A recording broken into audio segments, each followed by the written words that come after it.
Maya, 32, is wiping a sticky table. She wears a stained apron, her hair tied back in a messy bun. She looks exhausted, but her eyes are sharp. They say love is blind. But in my experience, love isn't blind. It's just expensive. My husband, Julian, used to tell me he loved my simplicity. He loved that I didn't care about brands or fancy dinners. He loved that I was happy with a pizza on the couch. But that was 3 years ago, before he got his promotion, before he started wearing Italian suits that cost more than my fake monthly salary. Now he looks at me like I'm a stain on his perfectly polished life. The diner door opens. The bell chimes. Julian, 35, walks in. He looks out of place in his sharp suit. Beside him is Chloe, 20 seconds, dripping in logos, Gucci belt, Louis Vuitton bag, heavy makeup. Here he comes, the prince of mediocrity, and he brought his new accessory, Chloe. She's the daughter of his boss, or so she says. She walks like she owns the pavement. But I know a fake Birkin bag when I see one. The stitching is off. Maya walks over to them. She doesn't smile. "You're late, Julian." "My shift ends in 10 minutes. Julian, not looking at her, wiping the seat with a handkerchief. "God, it smells like old oil in here. How do you stand it, Maya? It clings to your hair. It's repulsing." Chloe, giggling, popping gum. "Babe, be nice. Someone has to flip the burgers. It's honest work, for people with no ambition." I grip the notepad. Ambition. If only they knew. I run a conglomerate that employs 40,000 people. I could buy this city block and turn it into a parking lot before they finish their coffee, but I didn't say that. Not yet. Julian slides a thick envelope across the table. It lands next to the ketchup bottle. "Let's make this quick, Maya. I want out." Maya, looking at the envelope. "Divorce papers? On our anniversary? Don't be dramatic. Look, we've grown apart. I'm moving up in the world. I'm VP of sales now. I need a partner who fits the image. A partner who can host galas, who knows wine, who doesn't smell like fries." Julian reaches out and takes Chloe's hand. Chloe smirks and flashes a diamond ring. Chloe gets it. She comes from money. She understands the lifestyle I deserve. You're still counting coupons, Maya. You're holding me back. You're an anchor, and I'm trying to sail. An anchor. Is that what I was when I paid your rent while you were an unpaid intern? Is that what I was when I fixed your resume? Julian, scoffing. That was years ago. Stop living in the past. I'm offering you a settlement. $5,000. Take it, sign the papers, and let me go. $5,000. He offered it like it was a king's ransom. He thought he was being generous. He thought he was saving me from destitution. I looked at him, really looked at him. I saw the insecurity masked by cologne. I saw the greed in his eyes. He didn't love Chloe. He loved what he thought she represented. Status. He was leaving me because he thought I was poor. You're leaving me for money, Julian. Be a man and admit it. Julian, standing up, angry. I'm leaving you because you have no drive. You're content wiping tables. I want a power couple life. I want to be on the cover of magazines, not clipping them. You're just small. Maya, you're small time. Don't worry, honey. We'll send you an invite to the wedding. Maybe you can cater it? Chloe laughs. Julian throws a pen on the table. Sign it. And keep the $5,000. Buy yourself some decent clothes. The diner goes quiet. The other customers are watching. Maya picks up the pen. Her hand doesn't shake. I created this test 3 years ago. I wanted to know if a man could love Maya the person, not Maya the billionaire. I wanted to find someone who would stick by me even if we had nothing. Julian passed the test at first. But money is a funny thing. It reveals character quicker than alcohol. He failed. Spectacularly.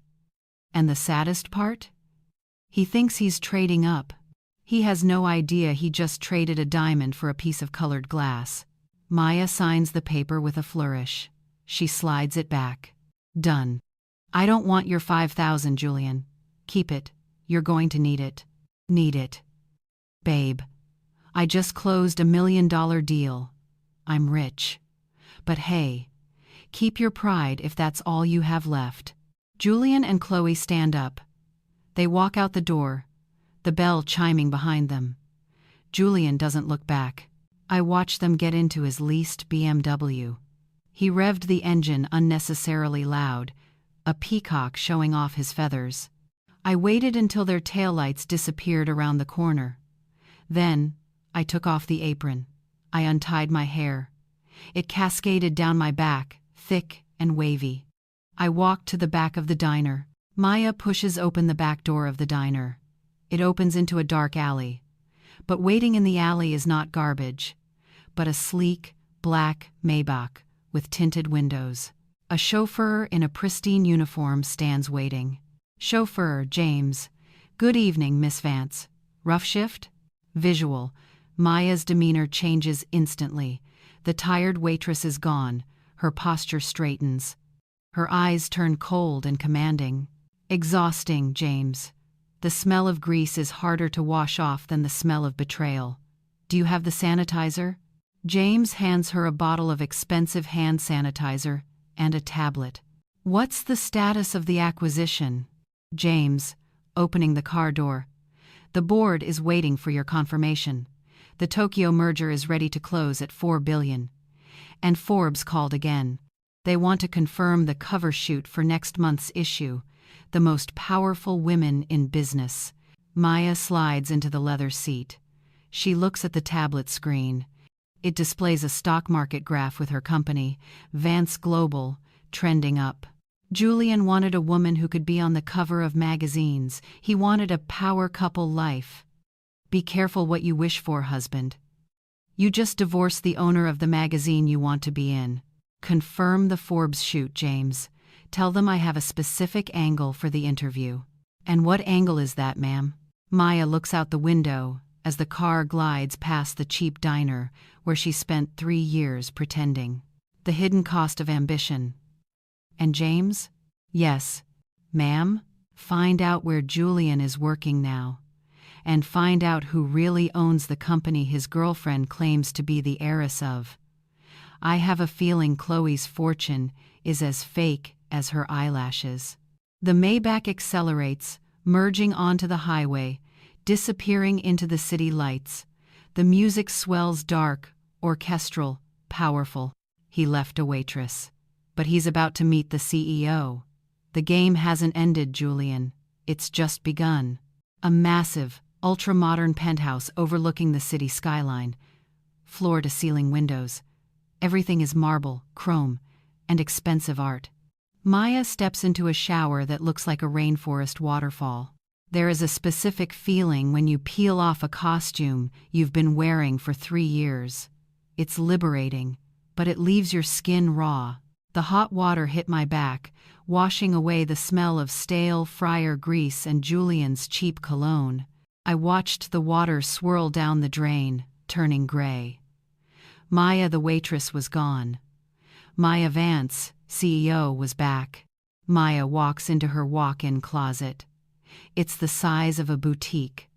Rows of designer suits, shoes, and watches. She picks a sharp, white power suit. Julian told me I had no ambition. He told me I was small time. It's funny. He measures success by the logo on his belt. I measure success by the skyscrapers I own. I fastened my watch, a Patek Philippe worth more than the entire diner he dumped me in. Time to go to work. Cut to a trendy, dimly lit nightclub. Loud music. Julian and Chloe are in a VIP booth, popping a bottle of champagne with sparklers. Julian, shouting over the music. To freedom. And to upgrading. Chloe laughs, clinking her glass. She looks around nervously when the waiter brings the bill. Babe, put it on your card. My dad, the chairman, he monitors my spending. You know how strict billionaires are. I don't want him to know we're partying yet. Julian puffing out his chest. Don't worry about it. I got it. I just closed the deal, remember? I'm the man now. Julian hands over his credit card. He looks at the bill, $2,000, and flinches slightly but hides it quickly. $2,000. A bit steep for a Tuesday, but hey, this is the life I wanted. Maya would have had a heart attack over a $20 pizza. Chloe, she belongs here. Once I marry her, I'll be the son-in-law of the chairman of Apex Industries. This $2,000 investment is going to turn into millions. I'm a genius. Chloe checks her phone under the table. A text message reads, "Rent is due tomorrow. Don't be late." She hides the phone quickly. Morning. The headquarters of Vance Global, a glass tower that pierces the clouds. Maya walks through the lobby. Employees stop talking and stand straighter. Security guards nod respectfully. My assistant, Sarah, was waiting at the elevator with a triple espresso and a tablet. "Good morning, Miss Vance. Welcome back from your sabbatical." It wasn't a sabbatical, Sarah. It was a social experiment, and the results were disappointing. What's on the agenda? The acquisition of Apex Industries is stalling. Their financials are messy. The board suggests we walk away. Maya stops. Her eyes narrow. Apex Industries is the company Julian works for, the company Chloe claims her father owns. Apex? That's the mid-tier logistics firm, right? Yes, ma'am. They are bleeding cash, but they have a decent sales team. Get me their full employee roster, and find out everything about their chairman's family tree. I have a personal interest in this deal now. They enter the boardroom. 20 men in suits stand up. Maya takes the seat at the head of the table. Sit down, gentlemen. We have work to do, and I'm in a bad mood. Late night at Maya's office. The city lights are glittering below. James, the chauffeur, security head, walks in with a dossier. You were right, Miss Vance. Your instincts are terrifying. Tell me about Chloe. Is she the heiress to the Apex fortune? James lays out photos and documents on the glass desk. Chloe Miller. Real name, Chloe Mills. She's not the chairman's daughter. She's the chairman's daughter's personal shopper. Maya picks up a photo of Chloe carrying bags for another woman. She was fired 2 weeks ago for stealing designer items from her employer. She's currently unemployed, 3 months behind on rent, and has maxed out 4 credit cards. Maya. A slow, cold smile spreads across her face. So she's a con artist. And Julian, my brilliant, ambitious husband, thinks he caught a golden goose. It gets better. Julian just put a down payment on a luxury condo. He used his savings and took out a massive loan, expecting Chloe's inheritance to pay it off next month. He's leveraging money he doesn't have on a lie he didn't check. Maya walks to the window, looking at her reflection. It's almost poetic. Julian left me because he thought I was poor. Now, he's bankrupting himself for a woman who is poorer than I ever pretended to be. I could warn him. I could send him a text right now. She's a fake, Julian. Run. But why interrupt an enemy when he is making a mistake? James, what's the status of the Apex acquisition? The board is hesitant. Tell them to proceed. Buy the company. I want a controlling stake by Friday. But ma'am, it's a failing asset. Maya, turning around, eyes blazing. It's not an asset, James. It's a cage. I want to own the building he walks into every morning. I want to sign his paycheck. And when the time comes, I want to be the one to fire him. Understood. I'll initiate the hostile takeover immediately. Maya picks up her phone. She dials the number for Forbes Magazine. Hello? This is Maya Vance. About that cover shoot. Let's schedule it. And make sure the headline is big. I want everyone to see it. Especially the VP of Sales at Apex Industries. Monday morning at Apex Industries. The atmosphere is chaotic. Phones are ringing off the hook. Executives are running down hallways with stacks of paper. It looks like the stock market crash of 1929. Fear is a powerful motivator. I watched the stock ticker from my office. Apex was plummeting, then suddenly spiking. That was me. That was Vance Global buying every available share the moment the market opened. By 10 a.m., I owned 15%. By noon, I owned 51%. It was a hostile takeover, clean, brutal, and completely anonymous. Cut to Julian's office. He is feet up on his desk, oblivious to the panic outside. He is on the phone with a wedding planner. Yes, I want the lobster flown in from Maine. And the champagne. Dom Perignon only. Put it on the corporate card? No. Put it on my personal credit line. I'm expecting a massive bonus next month. His boss, Mr. Henderson, 50 seconds, sweating profusely, bursts into the room. Julian, get off the phone. Have you seen the news? Julian, annoyed. Relax, Gary. I'm planning the wedding of the century. What's the problem? The problem? We've been bought. Hostile takeover. Some conglomerate called Vance Global just swallowed us whole. The board is gone. The CEO is gone. We have a new owner, Julian. Sitting up intrigued. Vance Global? Aren't they the biggest investment firm in the country? Gary. This is good news. Big money means big raises. They'll need top talent like me to run the transition. Oh, Julian, you optimistic little fool. We don't need talent. We need a scapegoat. And you just volunteered. That evening at Julian and Chloe's luxury condo. It's sparsely furnished because they can't afford furniture yet. Boxes of expensive clothes are everywhere. Babe, the card was declined at Sephora today. It was so embarrassing. You said you raised the limit. Julian rubbing his temples, looking at a stack of bills. I did, Chloe.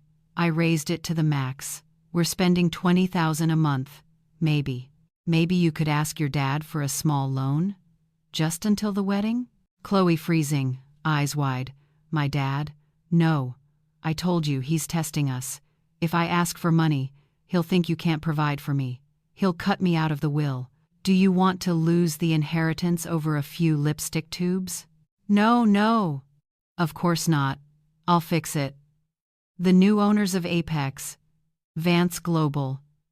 They're going to love me. I'm the VP of sales. I'm indispensable. Julian's phone pings. An email notification. Look, speak of the devil. Company-wide email. Close up on the phone screen. The email header reads, Mandatory Gala, meet the new chairman. Julian reading aloud, to all senior management.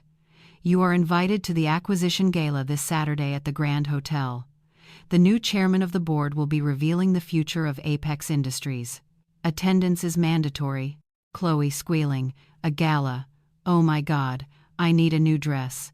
I saw this Vera Wang. Julian, hesitating. Chloe, we really can't. Chloe pouting, fake tears.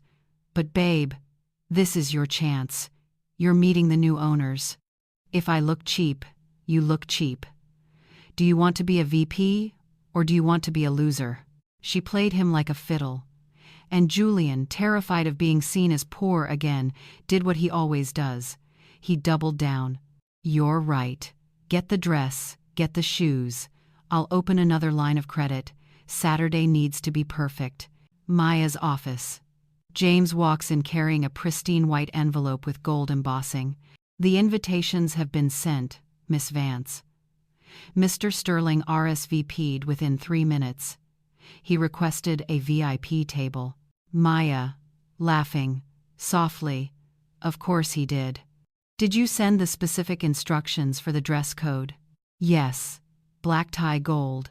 He'll spend a fortune trying to match it. Maya stands up and walks to a covered easel in the corner of her office. She pulls the cloth off. It's a blow-up of the Forbes Magazine cover. I looked at the cover. It wasn't just a photo. It was a statement. Me, in a red power suit, standing on the helipad of my building. The headline read, "The Silent Trillionaire: How Maya Vance Built an Empire in the Shadows." James, make sure this magazine is on every table at the gala, but keep them face down until I give the signal. And what about Miss Miller, the fake heiress? Oh, she's the guest of honor. I've invited a special surprise for her too.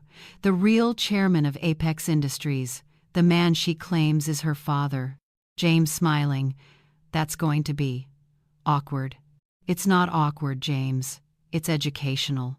Saturday night, outside the Grand Hotel, paparazzi are flashing. Limousines are pulling up. It looks like the Oscars. Julian pulled up in a rented Bentley.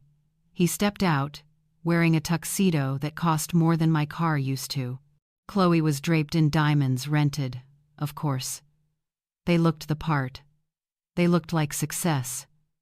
But underneath the silk and the hairspray, I could smell the fear. Julian was sweating. Julian whispering to Chloe, "Okay, listen. We need to find the chairman of Vance Global. I need to charm him. I need to secure my position before they start layoffs. Don't worry, babe. I'm charming. I'll dazzle them." They walk up the red carpet. They hand their invites to the doorman. Doorman, checking the list. "Mr. Sterling. Ah, yes. You have a special table, right in the front. Center stage." Julian, beaming. "See, I told you, Chloe. They know who I am. I'm a VIP." He walked into the ballroom, head held high. He nodded to his colleagues, acting like he owned the place. He sat at the center table, right next to the podium. He didn't notice that the table wasn't set for dinner.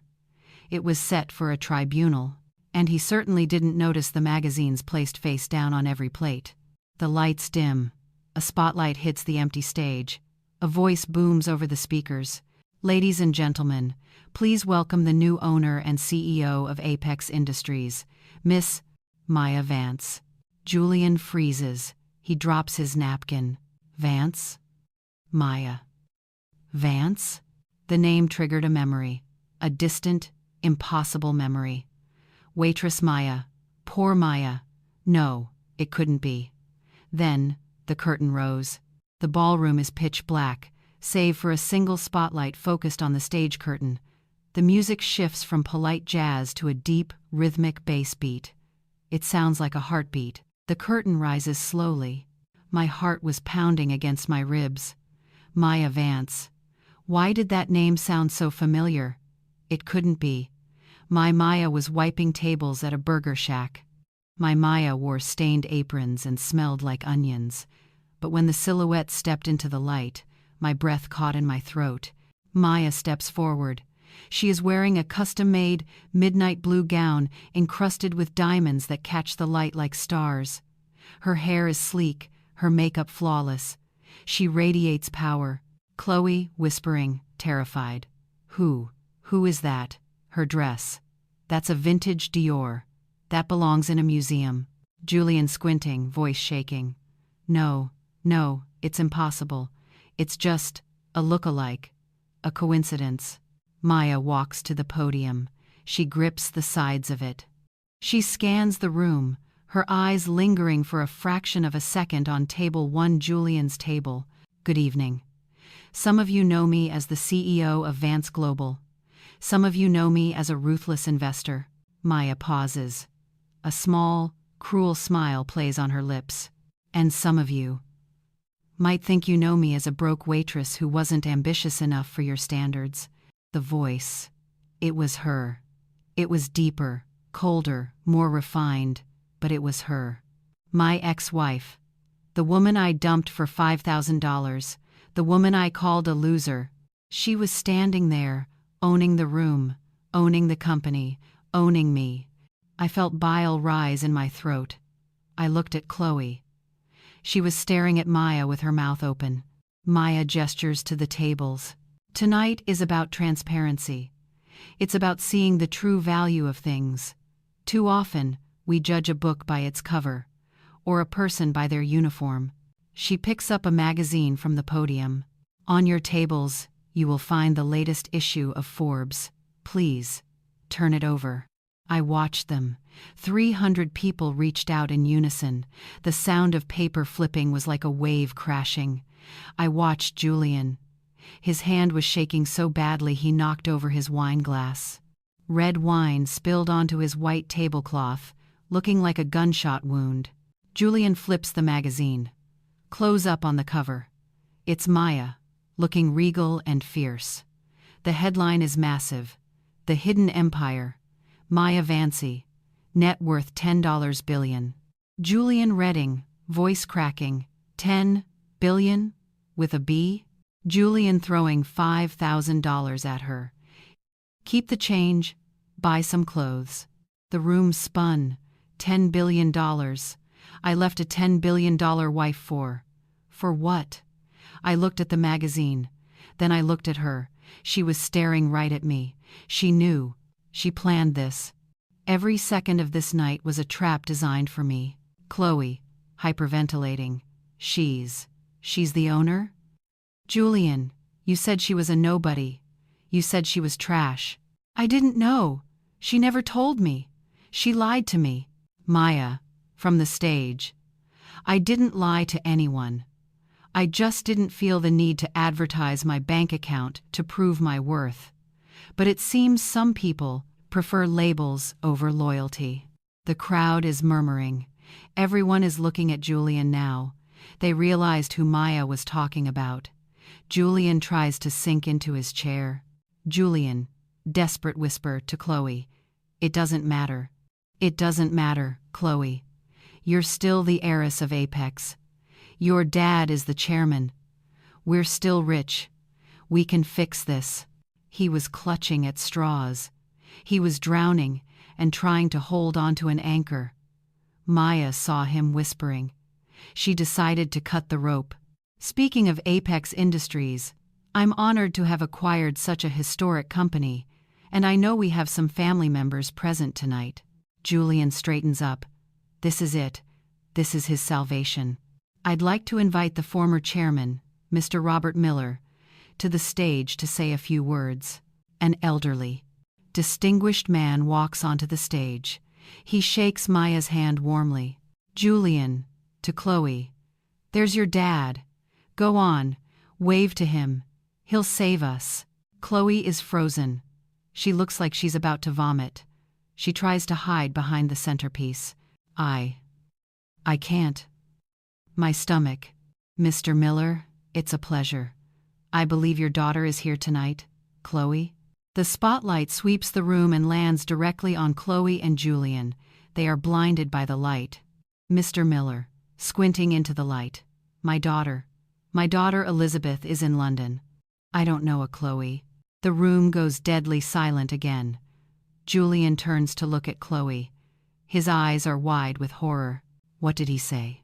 Mr. Miller, looking closer at the screen showing Chloe's face. "Wait. I know that girl. That's the personal shopper I fired last month for stealing my wife's jewelry. What is she doing here?" The crowd gasps. Laughter starts to ripple through the room. Julian stands up, his face purple with rage and humiliation. "Fired? Stealing? Chloe, you told me you were the heiress. You told me you were rich." Chloe, crying, makeup running. "I wanted to be." "You said you only dated rich girls." "I lied, okay? Just like you lied about being a big shot. I spent everything on you. I took out loans. I bought that condo. You're a fraud." Julian screams, grabbing Chloe's arm. Security guards, James and his team, move in instantly. Maya, into the mic, voice calm. "Security. Please remove the trespassers. They seem to be disturbing the guests." James grabs Julian by the collar of his expensive tuxedo. Julian, struggling. "No, wait. Maya, baby, please. It's a mistake. She tricked me. I still love you. I always loved you. The divorce. I was confused. Please take me back." Maya walks to the edge of the stage. She looks down at him from her height. She looks like a goddess judging a mortal. You don't love me, Julian. You love money. And unfortunately for you, you just lost both. Maya, I'm your husband. We have history. We don't have history. We have a finalized divorce settlement. You signed it, remember? For $5,000. James drags Julian out. He is kicking and screaming. Chloe runs after him, sobbing about her fake Birkin bag being left behind. The doors slam shut. The silence returned to the ballroom. But this time, it wasn't awkward. It was respectful. I turned back to the crowd. I raised my glass. Now that the trash has been taken out, let's have dinner. The crowd erupts in applause. Maya smiles, but her eyes aren't smiling. She knows the night isn't over. The public humiliation was just step one.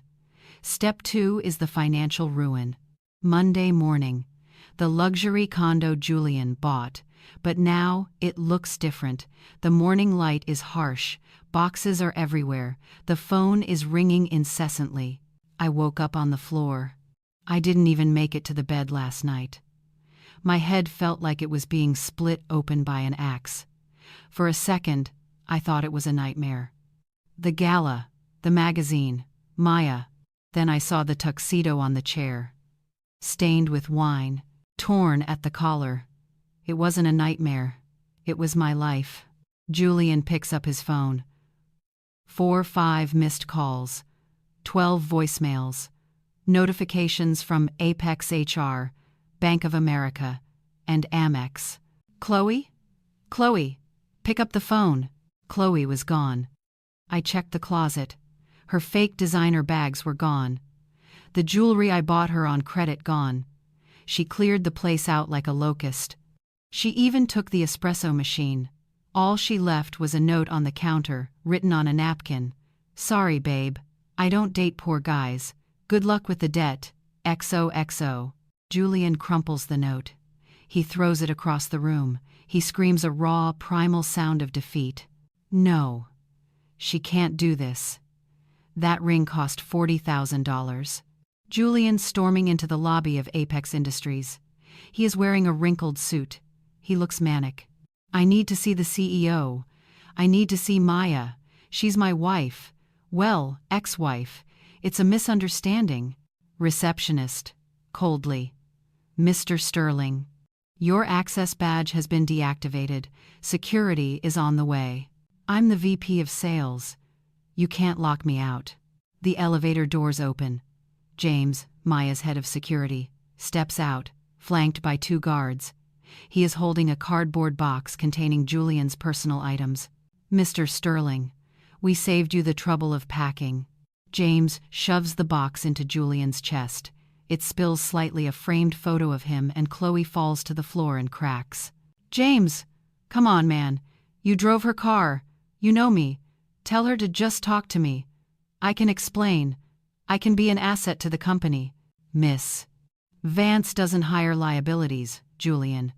And she certainly doesn't hire people who are under investigation for corporate fraud. Julian freezing. Fraud? What fraud? Using the corporate credit card to fund a personal wedding to a con artist? Expensing $50,000 worth of client dinners that were actually jewelry purchases? The audit was completed this morning. It's not looking good. Julian pales. The walls are closing in. You're fired, Julian.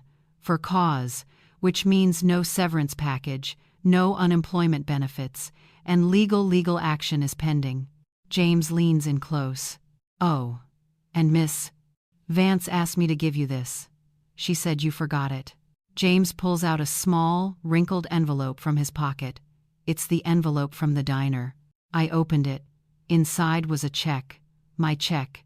The $5,000 settlement I threw at her face 3 months ago. But she had added a sticky note. Use this for a lawyer. You're going to need a good one, Em. I watched the reports come in. It wasn't vindictive. It was just gravity. When you climb a ladder made of lies, the fall is inevitable. Julian declared bankruptcy on a Tuesday. The same day my company's stock hit an all-time high, he lost the condo. He lost the car. He lost his reputation. No one in the city would hire him. He was radioactive. It's raining. A customer pulls up. Yeah. Give me a number 4, large fries. Voice from the window. That'll be $8.50. Please pull around. Inside the fast food kitchen, we see Chloe. She is wearing a hairnet and a greasy uniform. She looks miserable. She hands the bag to the customer. And Chloe? Well, she finally got the job she deserved. She's working honest hours now. I hear the fries are terrible, though. 6 months later, Maya is in her office. She looks out at the skyline. The Joe's Burger Shack is gone. In its place is a beautiful community park funded by her foundation. Sarah, assistant. Miss Vance? The helicopter is ready. The investors in Dubai are waiting. Thank you, Sarah. I'll be right there. Maya picks up her bag. She pauses by the window. She sees a man on the street below, cleaning the sidewalk. He wears a gray jumpsuit. It's Julian. He looks older, tired, broken. I saw him. He didn't see me. He was scraping gum off the pavement. I didn't feel anger. I didn't feel triumph. I just felt light. He wanted a woman who looked like $1 million. I wanted a man who acted like one. We both got what we deserved. Maya walks out of the office. She walks with purpose. She doesn't look back. I used to think my value was defined by who loved me, by how much I could shrink myself to fit into someone else's world. But diamonds don't shrink. They shine. And they cut. Maya standing on the helipad, wind in her hair, looking powerful and free. Text on screen: value yourself first. Ladies, never apologize for your ambition. Never hide your success to make a man feel comfortable. If he can't handle your light, hand him some sunglasses, or show him the door. Have you ever been underestimated by someone you loved? Did you prove them wrong? I want to hear your success stories in the comments. Let's build an empire of strong women down there. And if you enjoyed watching the trash take itself out, hit that subscribe button. The next story is even crazier.